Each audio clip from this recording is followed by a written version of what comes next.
Hello friends, this is Chandrakant from Mac Technologies and welcome to Top Brass. Let me also welcome my friend from UK, Mr. Naval Gone. Good morning, CK. Good morning, everybody. Day 2 of a beautiful week. And we've got some interesting news in the outer atmosphere. Can we call space the outer atmosphere, do you think? Well, you can call it a quantum space because atmosphere ends at 200 kilometers. True. Beyond that is quantum space. So it has something. It has ions, it has gravity, it has a little bit of atoms in the outer space. It's not completely void of material. It has a lot of material even in the void of the space, as we call it. But the great news is there are 2 asteroids which are going to fly by Earth. The chances of hitting Earth is very remote, but they are going to fly by Earth very close. And it's Tuesday today, so probably from some of the countries we can saw in the night. We can see in the night that these 2 asteroids will probably leave a trail in the upper atmosphere, and probably if somebody has a good telescope, they can see it also. Oh, I'm sure we'll see NASA. NASA's streaming things live currently, as I saw earlier this morning. These are not small asteroids either. These are quite big, which is why they're leaving such a trail behind them. But as you say, fortunately, our scientists have already been able to predict that they're not going to hit the Earth.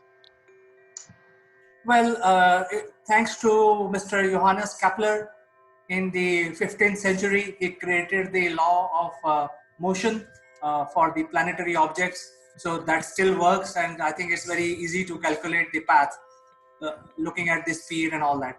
So we are not going there, but I think these asteroids are substantially large. Both of them have a diameter of 19 meters, something like 55 feet. And if they were to hit Earth, they would have created a bit of a fireball situation. Either in the atmosphere if they break apart, or if they hit Earth, there could be a dangerous and disastrous consequences. Yeah, the likelihood is if they got that close, they'd have probably just burnt up. But let's hope that it takes some of the space debris with it that we've been creating over the years. Maybe that's a way of paying back. But the nice thing about this is we can't control asteroids, can we? We can't control their movement. We can maybe deflect them a little bit if we send a rocket towards it and blow it up or something. But it's nature in action. We can't. Well, there is a very interesting point that you raised. You say that we can't control the celestial bodies. That is, to an extent, is true to an extent. But here I will say something. See, there was a Russian scientist who created levels of civilizations, and the level of civilization based on how much energy output they use. So today we are at a level which is not even type 0 civilization. That means type 0 is, in fact, we are type 0, not type 1. The type 1 is the civilization which can control all aspects of their home planet. So you can control weather, you can control climate, you can control earthquakes, whatever happens with the planet. You can control everything. And the energy output, people can Google it. These are all mentioned on the Google. They can find out how much energy output will be used by the type 1 civilization. So since we are not type 1, we are type 0 or something like 60 to 65% of becoming type 1. So yet we don't have the technology to deflect the asteroids, but then a lot of work is being done. In fact, destroying asteroids is not the solution. The deflection is the solution. You can't, if you destroy the asteroid, the debris will come straight away, continue on the same path. But if you deflect them, the chances are then the planet can survive. So we don't have the technology yet, but there are methods of using for deflection.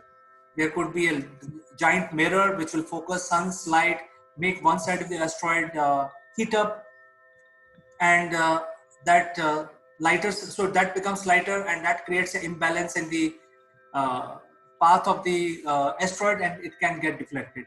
The other way is very simple. You can send a giant robot on the asteroid which will paint one side of the asteroid white color, and then naturally the asteroids will get heat up and then change the path. So there are various ways of doing it. There could be new ways also which we will find once we achieve more advancements in our technology and start consuming more energy which is being sent to us from space. So I think the chances are that technology is developing, but I think in future we will be able to deflect dangerous celestial bodies. Well, I think you're probably right. And the interesting thing is, I mean, I'm a Formula One fan, and they talk about slipstream. So you can have one car in front of the other. And because the car in front is punching into the air at 180 odd miles an hour, nearly 200 miles an hour, it's creating a sort of a little vacuum.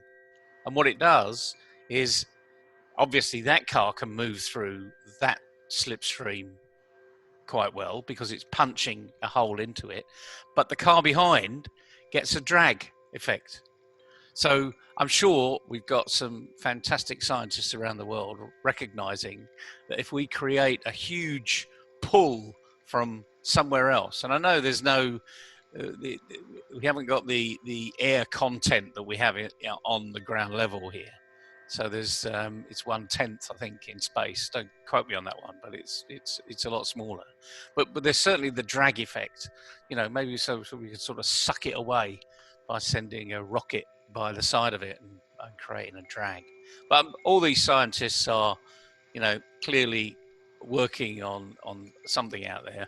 But there is something, we are connected. You know, quantum physics, quantum maths says we are all connected in some sort of way. So we're slightly connected to the asteroids out there. So if you feel a little whoosh as it goes past, you're more connected than others, maybe. But the thing about today is we can't really control it. But there is one thing in life we can control, and that's ourselves. So for the rest of the week, just remember that you can control yourself. So control your actions going forward, and have a fantastic week ahead. Well, I have a point there also. Yesterday, I read in the newspapers that uh, either it's UK or US, I'm not remembering quite well, but some scientists have proven a memory chip implant works in the brain of pigs. Well, it's not surprising, is it? I mean, we can stimulate. I mean, there's been some amazing work done over the last 20 years about how you can stimulate certain electrodes in the brain. As to whether that's, you know, moving towards the Doctor Who version of Cybermen, you know, where your brain's controlled by somebody else, I'm not really sure. But you know, let's hope that these people that are experimenting in this way are using it for a greater cause rather than just to create another robot army. Well, the point is we can control ourselves till the time we don't reach type 1 civilization. So control till the time you can. And there you go. And that's how we're going to leave today. Enjoy the rest of your week, guys. See you tomorrow. See you tomorrow, Nevu. Bye-bye.